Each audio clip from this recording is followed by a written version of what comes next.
Forget about 2872. Tony Dwyer, you think the S&P finishes this year at 3,200? That's a gain of 11 or 12%. Tell me why you think that. That's pretty bullish. Well, I think it's actually going to prove to be too conservative very much to how earnings have been. When you look at what's happened over the course of the last 4 quarters, the market's traded at basically 20 times earnings. So whether it's pre-tax cuts or post-tax cuts, the market's traded about 20 times S&P operating profits. We're going to be up probably 24 to 25% in the second quarter. You're going to be up another 24% probably in the third quarter and at least 20% in the fourth quarter.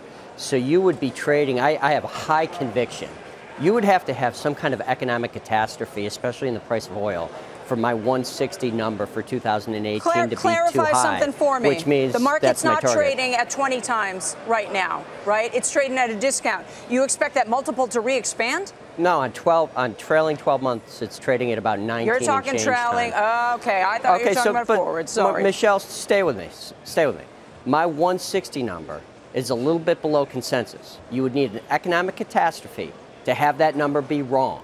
So unless you think that you're going to have a sudden shift in the multiple that doesn't exist 2 quarters before the tax cuts or 2 quarters after the tax cuts, you should end the year at 19 to 20 times earnings. I'm calling 20. That's my 3,200 target. And by the way, just so everybody knows and is clear, I did that in early June. I didn't do that today because we're bumping up against an all-time high. Keith, what's your take on the sort of sector performance we've seen? I mean, this week there's a very clear split between the 2 different consumer sectors. Consumer staples, bottom of the pack. Consumer discretionary, top of the pack for the week today.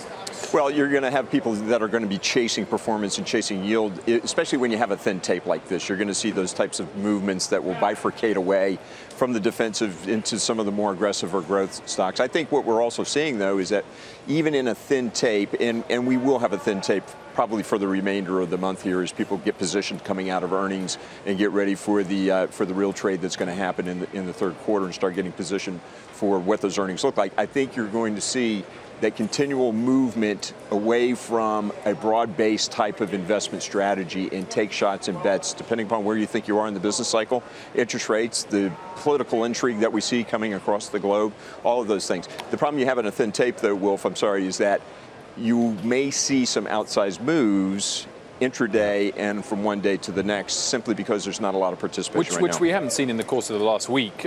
If you had to pick a direction where that might happen for the S&P, it's to the downside, do you think? I think the risk is to the downside, but I kind of share Tony's view, probably not as aggressive or out there as he is, because I typically look more short-term than he does. But I think we can move higher inside of this. The bullish indicators all are set up, and quite frankly, in my work, we're not overbought short-term on the S&P 500. We don't get there till we're above 2,900. Rick Santelli, we had some inflation data this morning, the producer price index, but of course what matters tomorrow morning, the consumer price index, and whether or not that's finally going to move that 10-year around at all, budge the Fed. We right to look forward to that number as being a biggie?